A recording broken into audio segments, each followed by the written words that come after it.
ኦኬ እኔ ልጠይቅ ተራዬ ከሆነ? አዎ። እሺ እንደምን አመሳችሁ? ለምን መስገን ቴንኪው አዜብና ሁላችሁም እንደምትሰጡኝ ሰርቪስ እና እኔ 2-3 ጥያቄ ነው ያለኝ። ቅድም ሁለታችን የምትነግሪያት የነበረ የስኳር በሽታ አመጋገብ ለታይፕ 1 ይሆናል ወይ? አንዱ እሱ ነው። ታይፕ 1 እና ታይፕ 2 እንትን ዲፍረንስ ስለሆነ ማለት ነው።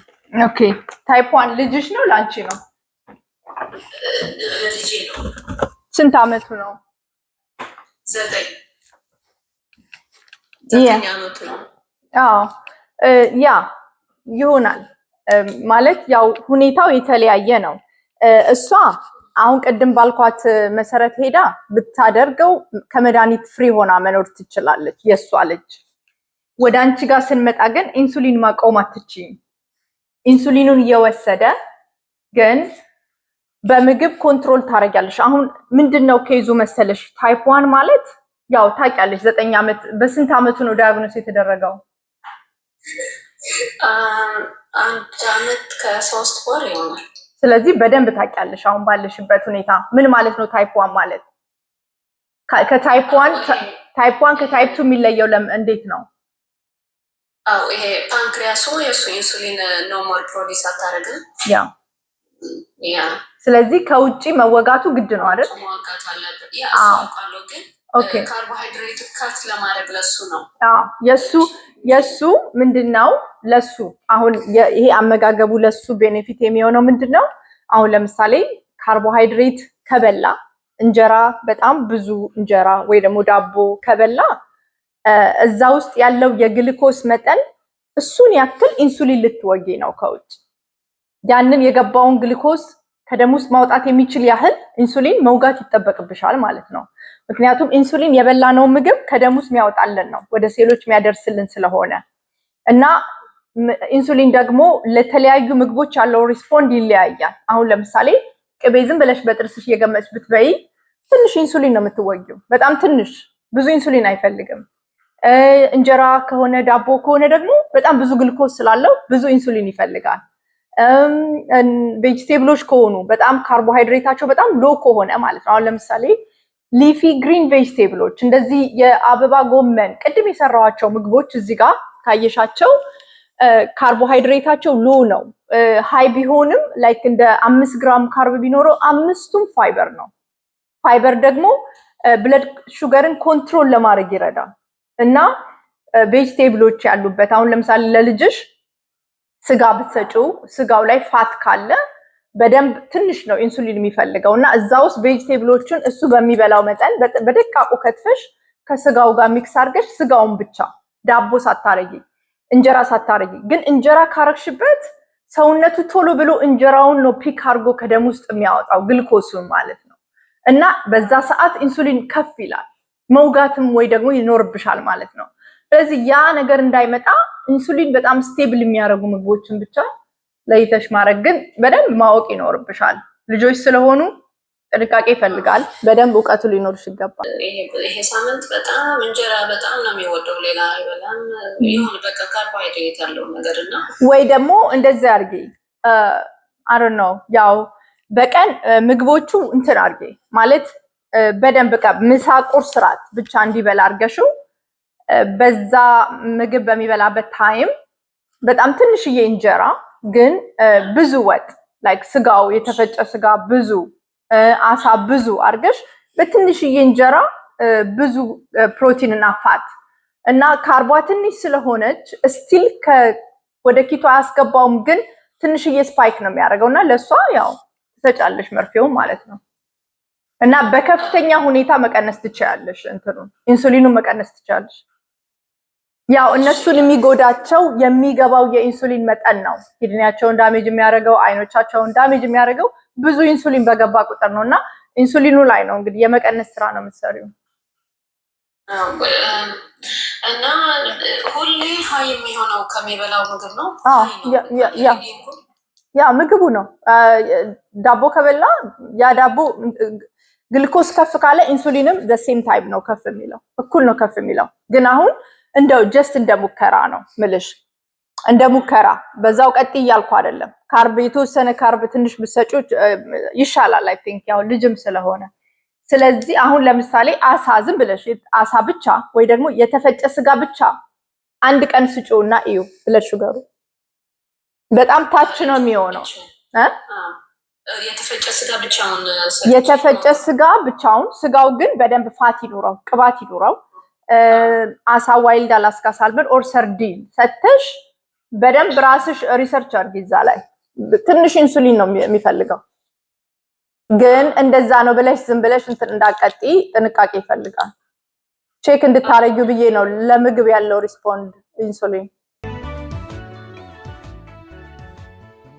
ታይፕ 1 የስኳር በሽታ አብዛኛውን ጊዜ መታየት የሚጀምረው በልጅነት እድሜ ነው። ታይፕ 1 እና ታይፕ 2 ዲያቤቲክስ እነዚህን ሁለቱን የስኳር በሽታ አይነቶች የሚያመሳስላቸው ከፍተኛ የስኳር መጠን ወይም ግሉኮስ በደም ውስጥ መኖሩ ሲሆን፣ ልዩነቱ ግን ታይፕ 2 የስኳር አይነት ወደዚህ ደረጃ የሚደርሰው ቀስ በቀስ ረጅም ጊዜ ፈጅቶ ሲሆን፣ በሌላ በኩል ታይፕ 1 የስኳር በሽታ ፈጣን በሆነ ሁኔታ በአጭር ጊዜ ድንገት የሚፈጠር መሆኑ ነው።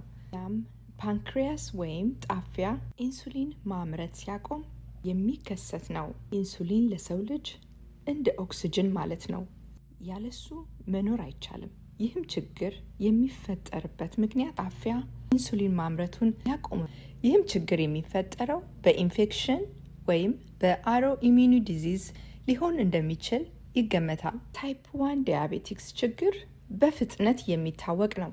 ምክንያቱም በዚህ በሽታ የተያዘ ሰው በጣም ይታመማል። ምንም ያህል ምግብ ቢበላ ሰውነት አይወፍርም፣ ምክንያቱም ሰውነት ግሉኮስ ማግኘት አይችልም። ያ የሚሆንበት ምክንያት ጣፊያ ኢንሱሊን ማምረት ስለሚያቆም ግሉኮሱን ወደ ሴሎች የሚያደርስ የለም ማለት ነው። ስለዚህ ሁሉም ስኳር ወይም ግሉኮስ በኪድኒ በመገፋት በሽንት መልኩ ይወገዳል። በሌላ በኩል ታይፕ 2 የስኳር አይነት ደግሞ ጣፊያ ወይም ፓንክሪያስ ኢንሱሊን ያመርታል። ነገር ግን ከምንመገበው ከፍተኛ የካርቦሃይድሬት እና የስኳር መጠን የተነሳ ሴሎች ግሉኮሱን ለመቀበል ፈቃደኛ አይሆኑም። በዚህም የተነሳ ከፍተኛ የሆነ የስኳር መጠን በደም ውስጥ እንዲፈጠር ይሆናል። በታይፕ 2 ዲያቤቲክስ ይሄ ፕሮሰስ የሚከናወነው ረጅም ጊዜ ፈጅቶ ነው። በሽተኛው ለረጅም ጊዜ አለማወቁ ነው። አብዛኛውን ጊዜ የታይፕ 2 ዲያቤቲክስ ችግር የሚፈጠረው ትክክለኛ ባልሆነ የአመጋገብ ዘይቤ ቀስ በቀስ ዴቨሎፕ እየተደረገ የመጣ የበሽታ አይነት ነው። በጊዜ ሂደትም ተገቢውን ጥንቃቄ ካልተደረገ ኢንሱሊን ወደ መውሰድ ደረጃ ሊያደርሰን ይችላል። ሁለቱ በሽታ መካከል ያለውን ልዩነት ይህን ያህል ካልኩኝ፣ በዛሬው ስራዬ በታይፕ 1 የስኳር በሽታ ለምትታመሙ ታይፕ 1 የስኳር በሽታ ስንያዝ ኢንሱሊን መውሰድ ግድ ነው። ምክንያቱም ጣፊያ ወይም ፓንክሪያስ ኢንሱሊን ስለማያመርት። ነገር ግን የምንወስደው ኢንሱሊን ብዛት ሰውነት ከሚፈልገው በላይ ሆኖ የተለያዩ የሰውነት ኦርጋኖችን እንዳይጎዳ ለማድረግ ያለብንን ጥንቃቄ ለመጠቆም ያህል ነው። በዚህ አጋጣሚ ማንኛውንም የዳይት ለውጥ ስታደርጉ ዶክተሮቻችሁን ማማከር አስፈላጊ ነው። ዛሬ የምሰጣችሁ ኢንፎርሜሽን ጠቃሚ እንደሆነ አምናለሁ። ታይፕ 1 ዳያቤቲክስ ኢንሱሊን መውሰድ ግድ ነው፣ ምክንያቱም በደም ውስጥ ያለውን ግሉኮስ ወደ ሴሎች ለማድረስ። ነገር ግን በደም ውስጥ ያለውን የስኳር መጠን የሚጨምሩ ምግቦችን ማስወገድ በጣም ጠቃሚ ነው። ከፍተኛ የካርቦሃይድሬት መጠን ያላቸው ምግቦችን ስንመገብ በደም ውስጥ በጣም ብዙ ግሉኮስ ስለሚመላለስ ከፍተኛ መጠን ያለው ኢንሱሊን ያስፈልገናል። የኢንሱሊን መብዛት በሰውነት ውስጥ በሽተኛውን ለተለያዩ ችግሮች ይዳርጋል። ኩላሊትን ከማጣት አንስቶ ዓይንን እስከ ማጥፋት ሌሎችን በርካታ ችግሮችን የመፍጠር አቅም አለው። ይህንን ኮምፕሊኬሽን ወይም ችግር ለማስወገድ በደም ውስጥ የስኳር መዋዠቅ እንዳይኖር ካርቦሃይድሬትና በስኳር መጠናቸው ዝቅተኛ የሆኑ ምግቦችን መመገብ እጅግ በጣም ብልህነት ነው። ይህም ሁኔታ መጠነኛ የሆነ ኢንሱሊን ብቻ እንድንወስድ ይረዳናል። ይህም በየጊዜው በደም ውስጥ ያለውን ግሉኮስ ኮሬክት ለማድረግ ወይም ለማስተካከል የምንወስደውን ኢንሱሊን በከፍተኛ ሁኔታ ይቀንሳል። ያም በዚህ በሽታ ምክንያት ሊገጥመን ካለው ችግር ይታደገናል።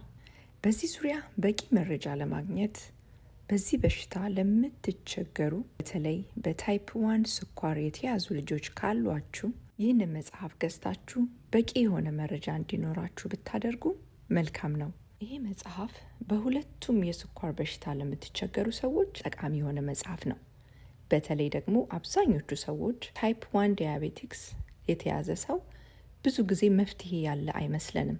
ከበሽታው ጋር ተስማምቶ ለረጅም ዓመት መኖር ይቻላል። ዛሬ የምሰጣችሁ ኢንፎርሜሽን በጣም ጠቃሚ ነው ብዬ አስባለሁ። ዶክተር በርንስቲን ይባላል። በርካታ አስደናቂ የሆኑ ለውጦችን ያመጣ ሰው ነው። እሱ ራሱ ከ11 ዓመት ጀምሮ ታይፕ 1 ስኳር በሽተኛ መሆኑን ያወቀ ሲሆን ለ71 ዓመታት በዚህ በሽታ ውስጥ እንደቆየ ይናገራል። አሁን የ90 ዓመት ሰው ነው። ስለ ጤናው ሲናገር ስኳር በሽተኛ ነፃ ከሆኑ ሰዎች የተሻለ የጤና ሁኔታ እንዳለው ይናገራል። ይህንንም ሰላምና ጤና ያገኘው በደም ውስጥ ያለውን ስኳር ሊያመጣጥን የሚችል የአመጋገብ ዘይቤ ስለሚከተል ነው። የሚጠቀመውም ኢንሱሊን በጣም ጥቂት በቂ የሆነ ግሉኮስ ለሴሎች ለማጓጓዝ የሚረዳ ብቻ በመሆኑ ይናገራል። ይህንንም በዚህ በሽታ ለተያዙ ሁሉ አመጋገባቸው እንዴት መሆን እንዳለበት በመጽሐፉ ላይ ያሰፈረ ሲሆን ስላመጋገቡም ሲናገር በጣም ዝቅተኛ የሆነ የካርቦሃይድሬት መጠን እንደሚወስድ፣ የኪቶጀኒክ ዳይትን እንደሚከተል ይናገራል። የኪቶጀኒክ ዳይት ለታይፕ 1 ዲያቤቲክስ እንዲሁም ለታይፕ 2 ዲያቤቲክስ በደም ውስጥ ያለውን ግሉኮስ ለማስተካከል እጅግ በጣም ፍቱን የሆነ የዳይት አይነት ነው። ምክንያቱም በካርቦሃይድሬት፣ በስኳር እና በስታርች መጠናቸው ከፍተኛ የሆኑ ምግቦችን ለይቶ በማውጣት ታርጌትድ የሆነ የአመጋገብ ዘይቤ በመሆኑ የብዙዎችን የስኳር ችግር ሊፈታ ችሏል። ስለ ኪቶጀኒክ ዳይት መረጃ ሙሉ ኢንፎርሜሽን በዚህ ቻናል ላይ ታገኛላችሁ። ምግባችሁን እንዴት እንደምታበስሉ፣ ምን አይነት ምግብ መምረጥ እንዳለባችሁ ሁሉ በቂ የሆነ መረጃ በዚህ ቻናል ላይ አለ። ለዛሬ ያዘጋጀሁት ይህን ይመስላል። በሌላ ስራ እስከምንገናኝ ሰላም ቆዩ።